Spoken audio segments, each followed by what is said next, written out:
favorite guest. We all know it. I wonder if he has ever covered the Masters in Augusta. I don't know if he's a huge golf fan growing up there near Trenton back in the 50s, and he says hello, Mr. Bob Ryan. Robert, how are you today, pal? Okay? I am fine. And by the way, I addressed this topic in my book a number of years ago because people ask me all the time, what's your favorite sport to cover? And I said, well, my favorite sports are baseball and basketball in some order, but my favorite sport to cover, and there's no second place, is golf. Oh, I didn't know that. I didn't know that. And the simple reason is it's the only sport that TV can't screw up for a writer, because the worst they can do to you as a print writer is start the final round of a major at 3 o'clock Eastern on Sunday rather than 2.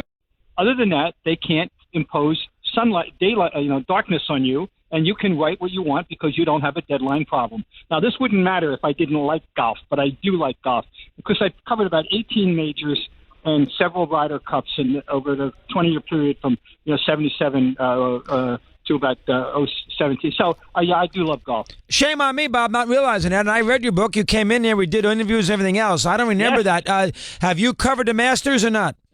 Yes, about 3 or 4 Masters. The Masters is it stands apart. It's obviously the tradition, the pompousness of the people who run it, which is amusing, really to a fault.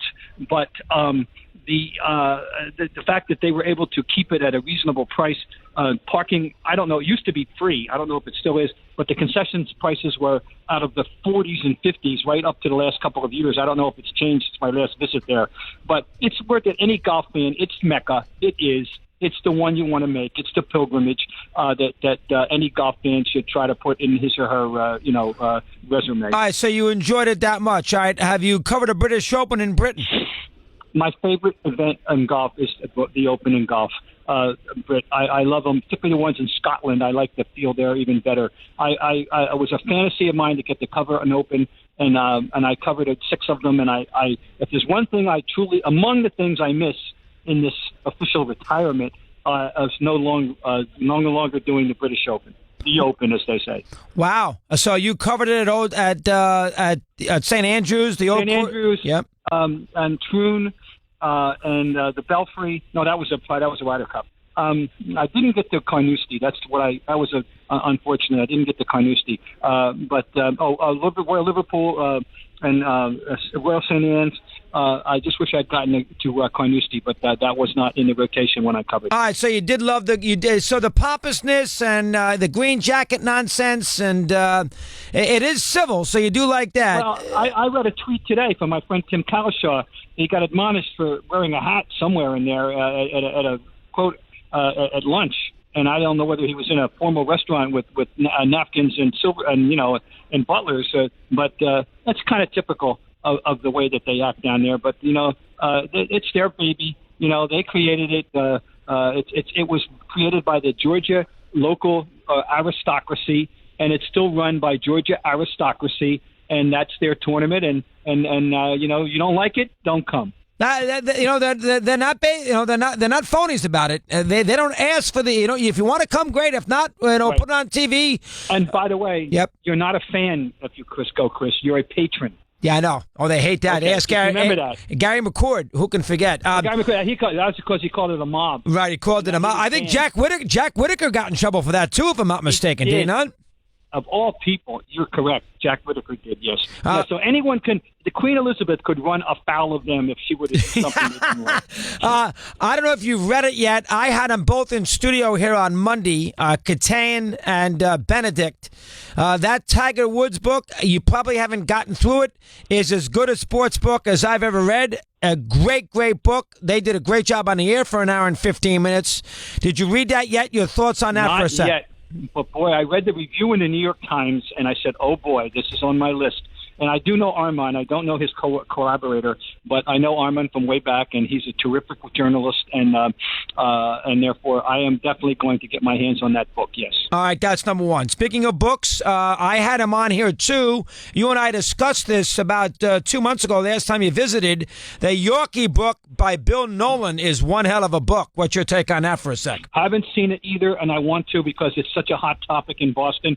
As you well know, John Henry opened up a can of worms last year by saying that he wanted to change the Yawkey Way back to its original name, Jersey Street, because he was, and I quote, haunted, unquote, by the legacy. It was a bit of a melodrama, I think, to choose a word of that nature. But it's a very, very sensitive and hot-button topic in Boston. The mayor's gotten involved unwillingly. I know this for a fact. He'd rather that this whole thing would go away, but he's being placed squarely in the middle, Marty Walsh. And look, I could honestly make the devil's advocate argument for either side. I really think I could. I think that there's a lot of misconceptions about Yawkey. So it's really a sticky wicket. I would rather just leave it alone myself by a slim margin, by a 51-49 margin. My one side says leave it alone. Oh, 100%, Bob. That's what I got out of it. Now, listen, I'm not trying to make any excuses for Pinky Higgins and some of the idiots that he hired, and he kept them there too long. We all know that. Chris, you're so right. Thank you. You hit what I feel is the biggest charge against him, not he himself. There's too much evidence, Chris, that in his private life in Georgetown, South Carolina, where he had much property and lots of local clout, that he was quite a fair person with regard to color. There's too much evidence about that. The Red Sox legacy of what they didn't do by hiring a black player is maybe even a little clouded by some luck and circumstance. But his biggest crime was harboring known racists such as Pinky Higgins. That's the biggest one. I mean, and I don't think you can. I don't think that's enough to erase all the good he did. So from that perspective, that foundation has done tremendous things in Boston. The name's all over the place and in very many ways. And by the way, there's a couple of strong local African American leaders who have come who one's on the board, I think, has come to the rescue of trying to preserve the name. So it's not open and shut. Not open and shut. When let's put one thing to rest, which is that whoever it is, if indeed it happened at that infamous tryout in 1945, when Jackie Robinson and two other Negro League players were in Fenway for a bogus sham tryout that was not going to produce anything, but someone may have yelled out, "Get those N-guards off the field," but that person was not Tom Yawkey, who was not in Boston at that time. Yeah, 100%. Jackie Robinson hurt Yawkey because he had a lot to. He didn't like Yawkey. He had a lot of bad things to say. I think that goes a long way. Now, why? This is a black mark on Boston, the city, and it's a big blemish. The Bruins were terrible. Yet they outdrew the Celtics, those great Celtic teams, every year in the 60s. Those are championship Celtic teams. Do you consider that a terrible blemish on a sports fan in Boston, Robert? I think people have to understand something. It's easy on the outside, given Boston's notorious history, to frame it that it was a simple black-white issue. Hockey was all a white, although the Bruins did, in fact, put the first black player in the history of the NHL on the ice, Willie O'Ree, in 1958, a year before Pumpsy Green played for the Red Sox. Amazing. Yep. But it's all about hockey culture. Boston is, and Detroit, stop it. Will you just stop it? You're not Hockey Town. There is only one hockey town in America, and that is Boston, Massachusetts, where there was the greatest proliferation of high school hockey and college and professional hockey that matters, with the longest tradition going back to the early part of the 20th century. So Boston is Hockey Town, and it was just a matter of its love affair with hockey in the 50s, as opposed to the fact that Boston was not a basketball town, that when Walter Brown founded the team in 1946 as the owner of the Bruins, simply to fill dates on his calendar, which is the NBA came into being by hockey owners who wanted to fill vacant dates in their arenas, frankly, and he was one of them. And Boston schools, I don't know if you know this, Chris, the city of Boston schools did not have basketball from roughly 26 to 46. I didn't know that. The suburbs did, but the local high schools didn't. It's a hockey town. The hockey cultures were pervaded. It was just a sad irony that the greatest team of the time was the Boston Celtics in the wrong city.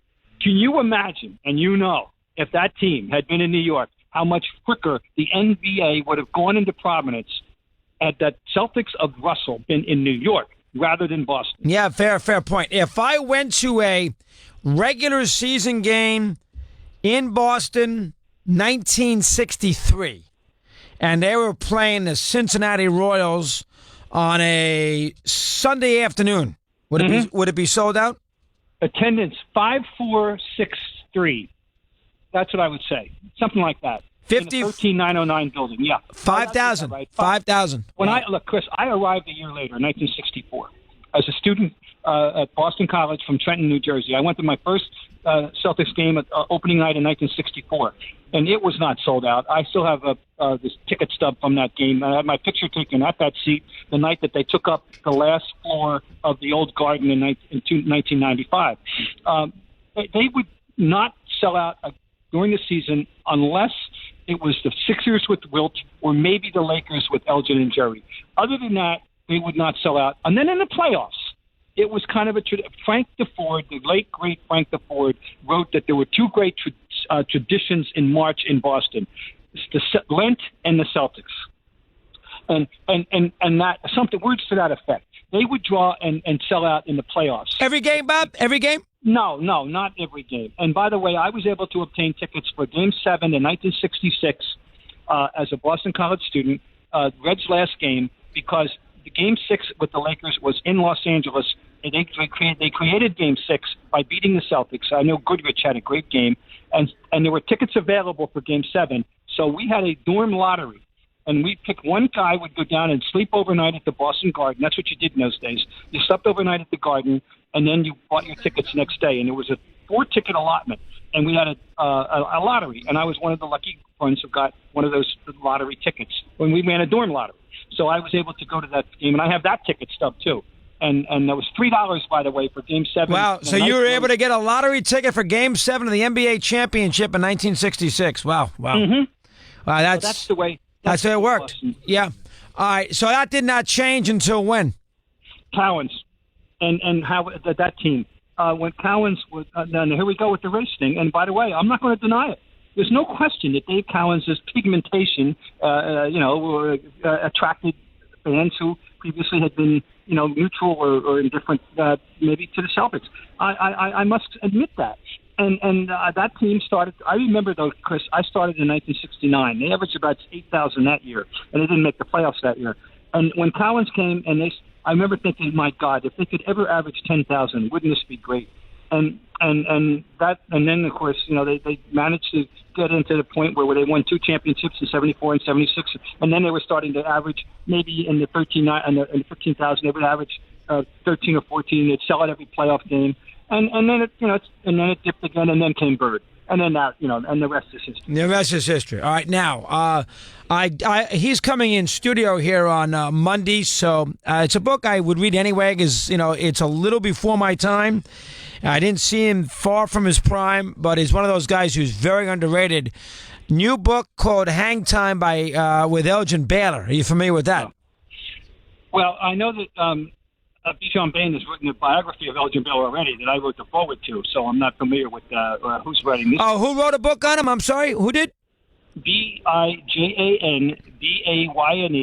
He's a Twitter maven out of D.C. He's a person who's incredibly well versed in sports and music and politics and American culture. He writes a daily tweet every day. That's probably one of the most educational things that there is out there. I couldn't recommend follow him highly. Bijan Bayne. He knew of my fascination with Elgin Baylor, which he's my boyhood idol, along with Ted Kluszewski. And I maintain that Elgin Baylor is the single most important individual offensive person of the last 70 years. That he personally changed individual offense. He took a game that was horizontal and a little bit vertical and made it diagonal. And yes, Connie Hawkins was in there somewhere, but trust me, not to the extent that Elgin Baylor was. He created up and unders and crossovers and spins and different shot release angles that had never been seen in basketball. Elgin Baylor is to offense what Bill Russell was to defense, and he has fallen through the cracks, regrettably, and anything that can be done to propagate his memory is important, particularly while he's still alive. You can't exaggerate how important he is in the history of basketball. He changed individual offense. He led to Dr. J, led to Jordan, who led to James, etc. And you can't exaggerate this enough. Is he as important offensively as Kuzi was? Yes, because Cousy dribbled, behind the back and threw behind the back passes. Yes, important. Yes, Cousy was very important, but only to the point guards. Elgin Baylor was important to everybody. I mean, anyway, I'm not downgrading Cousy. He was a friend, and I love him, and he is an innovator. But I'm just telling you, and I just said 70 years. Cousy did it in the late 40s. So when Elgin Baylor popped into America's consciousness circa 1957 at Seattle University, that's what I'm talking about. So that's my 70 years. I'll make an allowances for Cousy. I'll go Cousy 80 and him 70, and I'll be happy. Yeah, I mean, Baylor was, I tell you, he had a terrible childhood. Oh, my God. Poor guy had a rough childhood in D.C. Anyway, he'd be in here. Were you at the, do you remember the game when he had the 61 at the Boston Garden in the postseason in 62? Do you remember that game? No, well, I know that happened, but no, I was down back at home in Trenton learning my basketball craft in Trenton, New Jersey in those days. But I was well aware of Elgin, and I remember there was a Sport magazine piece by Emmett Watson, who was a very important writer of all kinds in Seattle, Washington. And he wrote a Sport magazine article when Elgin was still at Seattle U. And the first sentence was as follows: Elgin Baylor is the greatest basketball player in the world, period. New paragraph. Now, go pick up the magazine that you just threw across the floor. That was the next sentence. And it went from there. And that got my attention. And so from that point, I was 12. So from that point on, I tried to find out what I could about Elgin Baylor. Now, obviously, it wasn't easy to go find out how we see him in those days. But when I finally was able to do it, I just became an Elgin Baylor freak, and I remain a respectful admirer of Elgin Baylor. You might be as good a fan of his as somewhere, but nobody's more of a fan. I'm not nearly on your level. I'm not a fan. I don't know nearly as much about sports as you do. So I mean, I don't. I can't profess that. That's the second. That was the two things I want to get to. The most important thing though today is the Kyrie injury. I mean, geez, and there's no way Toronto's beating them in a best of 7. I don't care what anybody says. LeBron's not losing to DeRozan Rosen. I'm sorry, it's not happening. So from that standpoint, looks like another clear path for the Cavs with this bad injury to Irving. How about that for a sec? Let me hear. Yeah, I think so. First of all, the Celtics, who were unofficially playing with house money ever since Kyrie went down, are now officially playing with house money. There is no pressure on the Boston Celtics, if there shouldn't be from anybody. Just go do what you can do. Whatever you get out of the season, fine. It's all about next year. Get him healthy. Get Hayward back. Re-sign Smart, who's a free agent, and I want Smart back. And then we'll see you next year. That's fine with me. Meanwhile, Toronto, put up or shut up. You have no excuse now. So go ahead, Toronto. Let's go do it. I'm with you, Chris. The road now goes back through Cleveland, Ohio, and that's that. And meanwhile, one other X factor. This opens the door for advancement, maybe to the Eastern Conference Finals.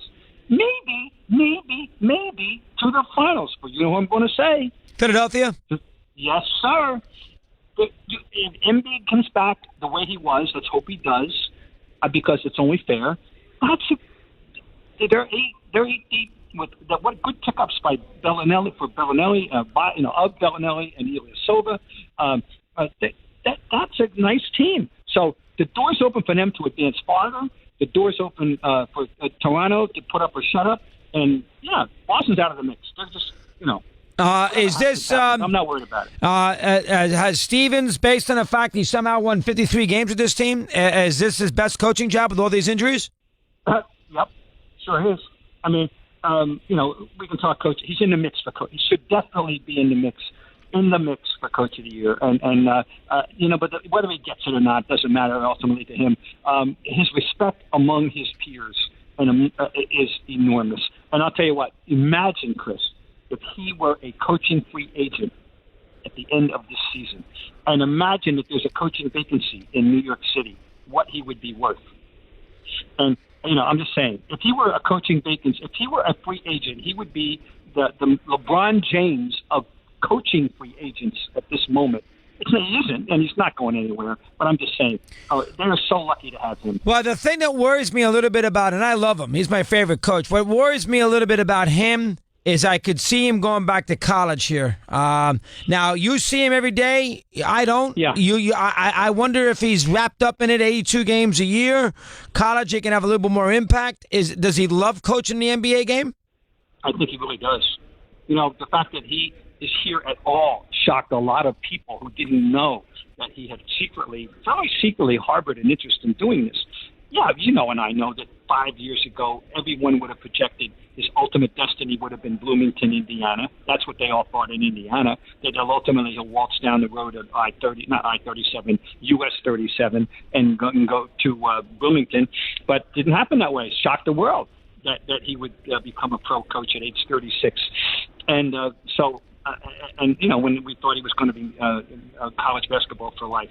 So, yeah, he could turn around and change and go back. His options, just think if you're him, though. I mean, your options are endless. You know, he's now 40. And you know, when he took the job, Chris, I said, do you realize, people, that he has just signed a 6-year contract? And this is at that point, 4 years ago, and when that contract is over, he will be younger than Eric Spoelstra is now, i.e. at that point in time. That's how young he was. So you can't be in a better position to earn a living as a coach in America than Brad Stevens, who would be, imagine what college wouldn't hire him. If he wants to go back, his life is, and he's a good human being, a wonderful family life.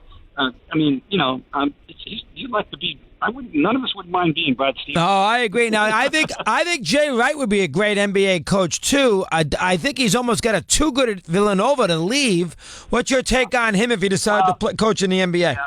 I mean, he's 55-ish. If he's going to do it, he better do it soon. I don't know that he really wants to. He's got it set up nicely at Villanova. But we don't know look, we didn't know that Brad Stevens had a little itch, and we don't know for sure if Jay doesn't have a little itch, to do something different kind of thing and challenge, the old word challenge and all that. But he's got such a nice situation at Villanova. But the other people have had nice situations at places and shocked us by leaving them because we're not them. If you're all outside evidence is that Jay's happy and content and wants to keep the plant doing it at Villanova. But do we really know? No, you don't know for sure. I don't know. Yeah, I mean, it sounds like he's going to stay. What do we do if you were Silva? 2 questions and you can go. One, what would you do about the tanking issue? And that's why I can't get into Philadelphia because they lost on purpose to get to this spot. That's number 1. And number 2, would you do anything to change the playoff format so you don't have a Golden State Houston playing in a semifinal instead of a final? What's your take on that?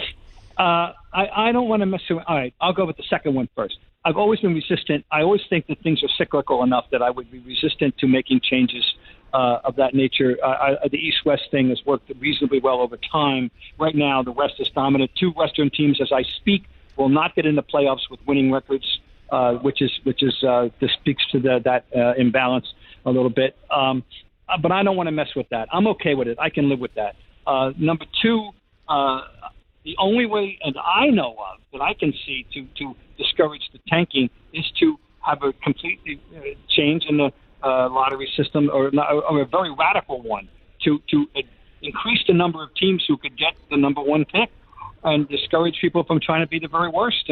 But I don't know how many you'd have to do. It's disturbing because it worked in baseball with the Astros, and it's on the way to working with the Sixers right now, although not, they still have a ways to go.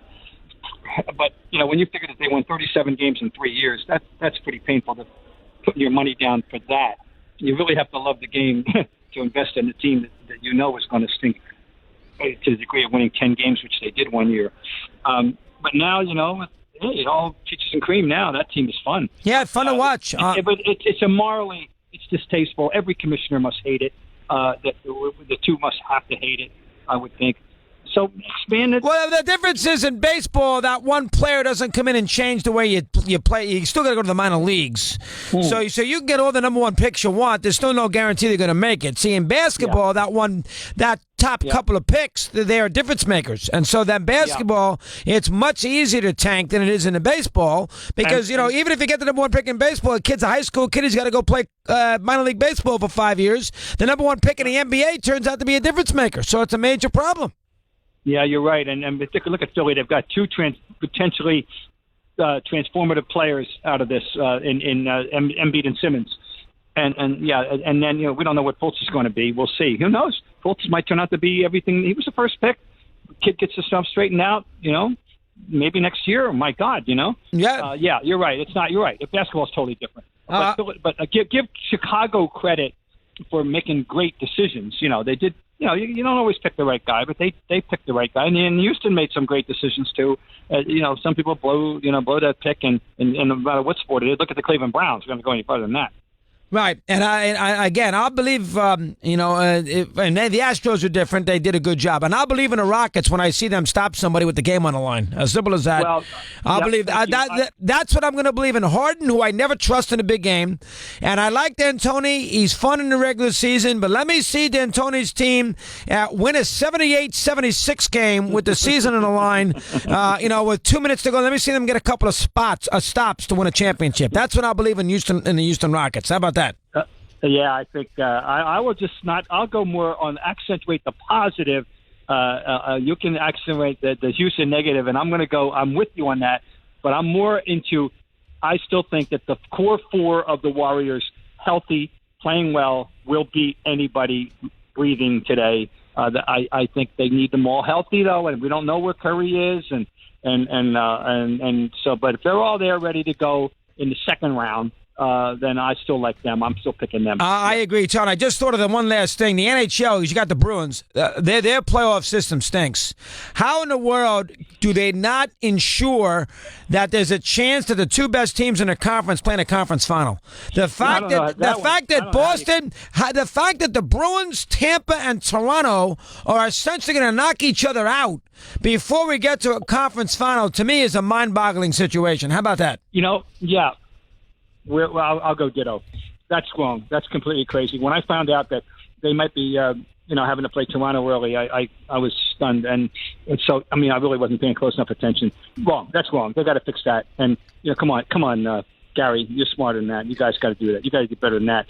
So, yeah, that you can't have that. You can't. That's wrong. All right, Red Sox, Yankees all year long. We'll have fun with that. Good job there, Robert. Good to talk to you, pal. All right, Chris. Bye-bye. Take care. The great Bob Ryan. I didn't know he was out of Augusta, so there he goes.